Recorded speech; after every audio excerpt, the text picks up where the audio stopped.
Hi friends, welcome to neural master YouTube channel. ఈ వీడియోలో మనం మిషన్ లెర్నింగ్ గురించి తెలుసుకుందాం. సో మిషన్ లెర్నింగ్ గురించి తెలుసుకునే ముందు నేను చెప్పాలనుకునే పాయింట్ ఏంటంటే, మనం ఈ లివింగ్ ఆర్గానిజమ్స్లో ఎందుకు హ్యూమన్స్ని కానీ లైక్ మమ్మల్స్ కానీ చాలా ఇంటెలిజెంట్గా కన్సిడర్ చేస్తారు. ఎందుకంటే మనకు థింక్ చేసే క్యాపబిలిటీ ఉంటుంది, మనం కొంచెం ఇంటెలిజెంట్గా డెసిషన్స్ తీసుకోగలం కాబట్టి. సో అలాగే ప్రతి 5 or 10 yearsకి ఏదో ఒక గ్రౌండ్ బ్రేకింగ్ టెక్నాలజీ అనేది వస్తూనే ఉంటుంది. కానీ ఏఐ గురించి మనం అందరం తెలుసుకోవాలి. అట్లీస్ట్ లైక్ ఈ ఫీల్డ్లో వర్క్ చేస్తే మీరు ఎంత కుదిరితే అంత నేర్చుకోవడానికి ట్రై చేయండి. ఒకవేళ ఈ ఫీల్డే మీకు రిలేటెడ్గా లేకపోతే అట్లీస్ట్ బేసిక్ ఐడియా అనేది అయితే తెచ్చుకోండి. సో మీకు ఖచ్చితంగా హెల్ప్ఫుల్ అవుతుంది. సో ఇప్పుడు మిషన్ లెర్నింగ్ గురించి తెలుసుకుందాం. సో ఇన్ 1959లో ఆర్థర్ శామ్యూల్ అనే ఒక author IBM journal of research and డెవలప్మెంట్లో ఒక పేపర్ పబ్లిష్ చేశాడు. సో ఆ పేపర్ దేని గురించి అంటే, exploring the use of machine learning in the game of checkers. So game of checkers game ఐడియానే ఉంటుంది కదా అందరికీ. సో నాకు దాని గురించి రూల్స్ తెలియదు, కానీ నేను జస్ట్ అప్పుడప్పుడు యూట్యూబ్ వీడియోస్లో చూసా ఇలా ఉంటుంది. సో గేమ్ రూల్స్ అయితే నాకు తెలియదు. సో చెస్లా మనకి ఎలాగైతే చెస్ మన కంట్రీలో ఆడతారో తెలిసి ఇది.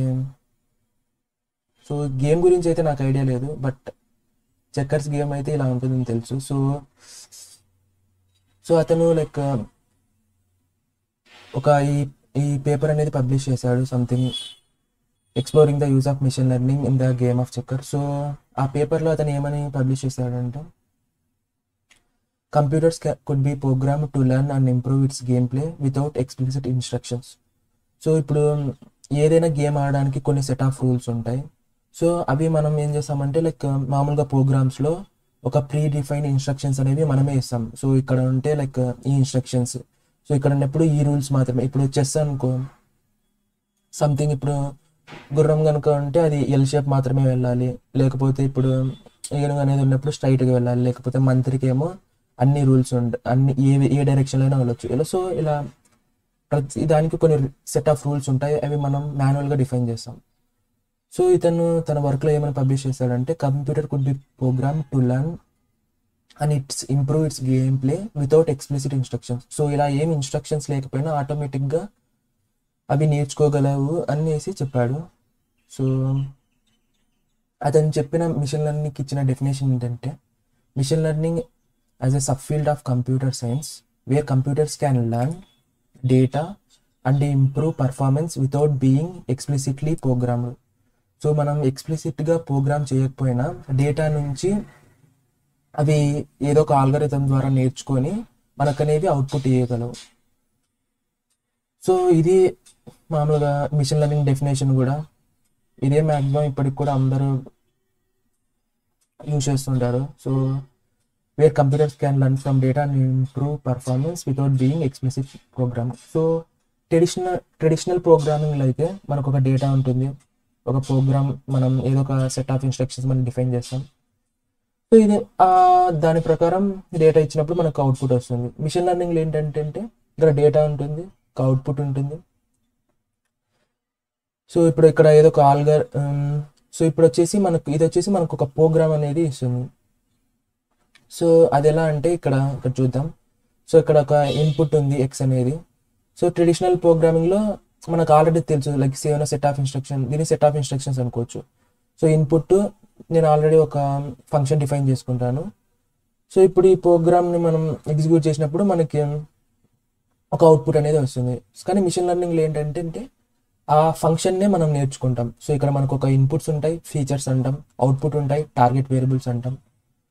సో ఏదో ఒక ఆల్గరిథం ద్వారా ట్రైన్ చేసినప్పుడు ఆ మోడల్ అనేది ఒక ఫంక్షన్ నేర్చుకుంటుంది. సో ఎప్పుడైతే మనం ఒక కొత్త ఇన్పుట్ ఇస్తామో, సో ఈ ఫంక్షన్ నేర్చుకునేది కాబట్టి ఇప్పుడు ఆటోమేటిక్గా అదే అవుట్పుట్ అనేది ఇస్తుంది. సో ఇది మామూలుగా ట్రెడిషనల్ ప్రోగ్రామింగ్కి మిషన్ లెర్నింగ్కి డిఫరెన్స్. సో అర్థమైంది అని అనుకుంటున్నాను. సో ఏం లేదు. సో దీనివల్ల అడ్వాంటేజ్ ఏంటంటే, ఇప్పుడు ఇక్కడ మామూలుగా ట్రెడిషనల్ ప్రోగ్రామింగ్లో ప్రతిసారి మనమే ఇన్స్ట్రక్షన్స్ అనేవి చేంజ్ చేసుకుంటూ ఉండాలి. సో డేటా మారిపోయినప్పుడు ఇన్స్ట్రక్షన్స్ మారిపోతుంటాయి. సో అది డిసడ్వాంటేజ్. కానీ ఇక్కడ మిషన్ లెర్నింగ్లో మనం డేటా నుంచే నేర్చుకుంటున్నాం. డేటా నుంచే ఆ ఆల్గరిథం ఒక ఫంక్షన్ తయారు చేసుకుంటుంది. సో ఎప్పుడైనా ఏదైనా కొత్త అన్సీన్ డేటా వచ్చినప్పుడు మనం డైరెక్ట్గా ఆ మోడల్కి పంపించినప్పుడు అది అనేది మనకు ప్రిడిక్షన్స్ ఇస్తుంది. సో ఇది ట్రెడిషనల్ ప్రోగ్రామ్కి మిషన్ లెర్నింగ్కి ఉన్న అడ్వాంటేజ్. సో తర్వాత నెక్స్ట్ వచ్చేసి types of machine learning. So supervised learning, unsupervised learning, semi supervised learning, reinforcement learning, ఇలా సో చాలా టైప్స్ ఉంటాయి. సో వీటి గురించి ఒక్కొక్కటి డిస్కస్ చేసుకుంటూ వద్దాం. సో ఒకప్పుడు లైక్ ఒక పాపులర్ మామూలుగా ఏదైనా ఇంటర్వ్యూస్కి వెళ్ళినప్పుడు like so one of the popular question ఏంటంటే సెల్ మీ దిస్ పెన్ అనేసి. సో ఒక్కొక్కరు ఒక్కొక్క విధంగా ఆన్సర్ చెప్పేవాళ్ళు. బట్ ఇప్పుడు రీసెంట్గా ఏంటంటే లైక్ కంపెనీస్లో కానీ సో ఏంటంటే లైక్ వాళ్ళ ప్రోడక్ట్స్ని వాళ్ళు ప్రమోట్ చేసుకోవడానికి జస్ట్ వాళ్ళు ఇచ్చే సింపుల్ సొల్యూషన్ ఏంటంటే ఇట్స్ ఏఐ పవర్డ్. సో అంటే ఎక్కడో ఒక చోట ఆ ప్రోడక్ట్లో వాళ్ళు ఏం చేస్తున్నారంటే ఏఐ అనేది ఇంక్లూడ్ చేయడానికి ట్రై చేస్తున్నారు. సో దీని ద్వారా క్లయింట్స్ అనేది కూడా చాలా ఎక్కువ అట్రాక్ట్ అవుతున్నారు. So almost so applications of machine learning చెప్పాల్సిన అవసరమే లేదు. సో ఆల్మోస్ట్ ఎవ్రీ ఫీల్డ్లో అసలు అవసరం లేకపోయినా ఆల్మోస్ట్ లైక్ ఇంక్లూడ్ చేయడానికి ట్రై చేస్తున్నారు. సో దీనివల్ల చాలా అడ్వాంటేజెస్ కూడా వాళ్ళు అబ్జర్వ్ చేస్తున్నారు. So applications of machine learning వచ్చేసి image recognition, translation, fraud detection, chat bots, generate text and images and videos, so speech recognition, self driving cars, a personal assistance, recommendation, detect medical condition. So next వీడియోలో వచ్చేసి so ఇలా చాలా applications ఉంటాయి. So next వీడియోలో వచ్చేసి మనం supervise learning గురించి తెలుసుకుందాం.